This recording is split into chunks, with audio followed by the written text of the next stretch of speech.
Hi folks, I want to review a couple common mistakes made on your worksheet that you did this weekend on the field trip. Make sure everyone has their head on straight about what groups, what belongs to what family of organisms. And to start off with, we'll look at this. This is moss, and we saw lots of different kinds of moss, and I don't even know the first bit about naming each and every individual species, but I can tell you, for example, this guy zoomed in here. This is steppe moss. We definitely saw that, and then lots of other different species of moss.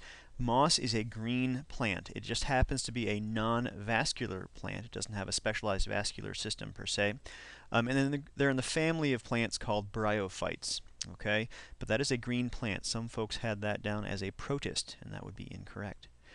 Also set down once or twice as a protist incorrectly is eelgrass. And eelgrass is a flowering plant, an angiosperm.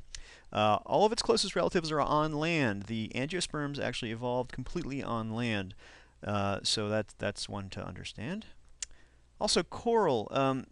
Adult coral has many different shapes and sizes. Some things look like big fans, sometimes look like sort of antlers. They have all different shapes.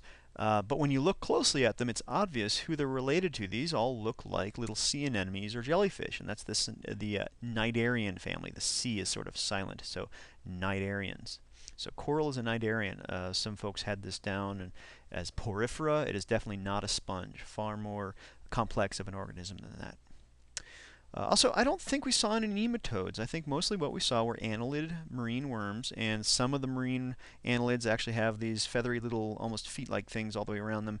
Those are the polychaete worms, but they're an annelid worm, just like an earthworm.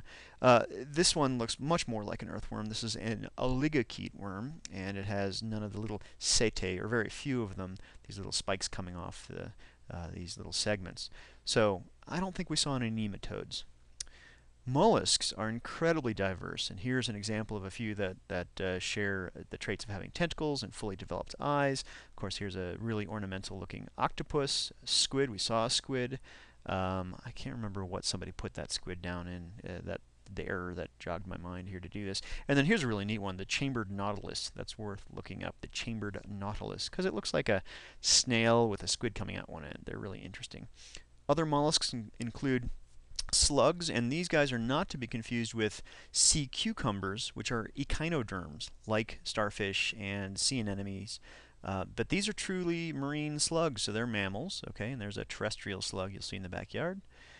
Here's a terrestrial snail, and then again related, we've got limpets and chitons, and this is an abalone, just for show.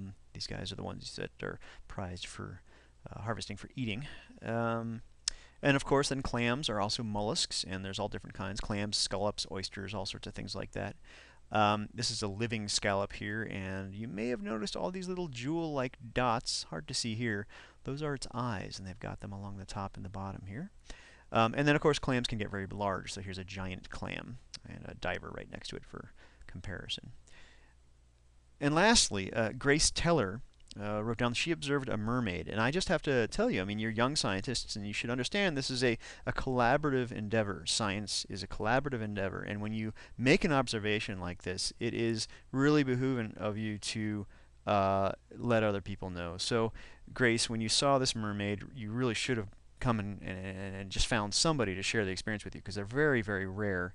And I would have appreciated seeing the mermaid, that's for sure. So I'm sorry we missed it. Maybe on the next trip we'll see some more mermaids. Thank you guys for a great trip.